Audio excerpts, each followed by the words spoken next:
This week, after decades of making mortgage payments, the home is typically the largest asset in a retiree's portfolio.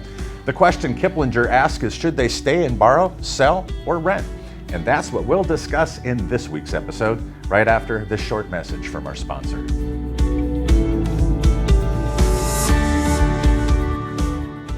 Liberty Reverse wants to help you grow your reverse mortgage business with our proprietary Equity IQ product suite.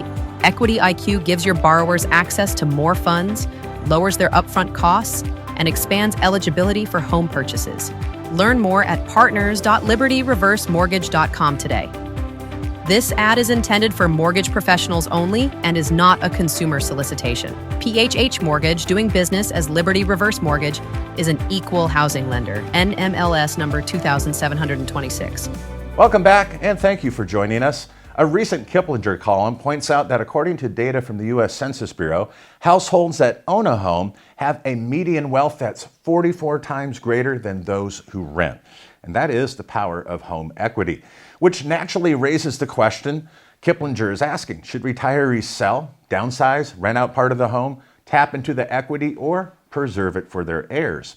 And thanks to the post-pandemic surge in home values, many older homeowners now hold more wealth in their home than they have in their 401ks, IRAs, or other retirement accounts. And this reality creates a number of opportunities to help meet retirement goals. The first and most often overlooked is to protect the home's value. And that means staying on top of maintenance. Things such as HVAC system repairs or the roof, or making upgrades that will improve efficiency and lower future utility bills, which, by the way, makes the home more attractive to a future buyer. Of course, funding those projects can be very difficult without dipping into retirement savings, and that leaves a retiree with the choice of making a large withdrawal, which is taxable, by the way, or borrowing against the home itself. Kiplinger points to home equity loans, HELOCs, and cash-out refinances, but omits one very important option. Yes, the reverse mortgage. And that's a big oversight because reverse mortgages are the only loan that don't add the monthly burden of a required payment the way that traditional loans do. Downsizing is another path. Retirees may pocket a tidy sum of cash by relocating to reduce their monthly expenses. And many have found that the savings of moving to a state with a lower cost of living could be significantly reduced by higher property taxes or homeowners' insurance premiums. And in some cases, that has left them in a worse financial position. In addition, selling a home includes, very steep transaction costs, expensive repairs, and real estate commissions, and sometimes even a capital gains tax, which we've covered here on an earlier episode. The advantages of downsizing, however, can be maximized when one sells a home in a high-cost area and relocates to a low-cost state that still has moderate property taxes and homeowners insurance outside of disaster areas. And this is where a HECM for purchase can help. Instead of tying up all those proceeds from a sale, a reverse mortgage allows the older homeowner, to place a sizable down payment on the new home and keep the rest of their proceeds or profit for future needs or unexpected emergencies. Your house doesn't have to just sit there. It can generate income, notes Kiplinger, and it certainly can. Now, there are several strategies they point out. One is to rent out a single room in the house or even an accessory dwelling unit, or you can turn it into a vacation rental if you're in a tourist area.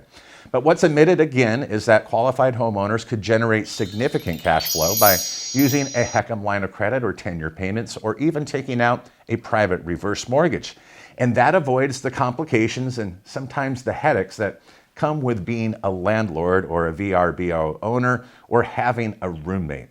Now, while Kiplinger's piece does offer some valuable insights on ways that one can use their home equity, it's omitting a major tool in the retirement mortgage toolbox. Selling, downsizing, or renting can work for some, but for many retirees, those paths come with financial, emotional, and lifestyle trade-offs.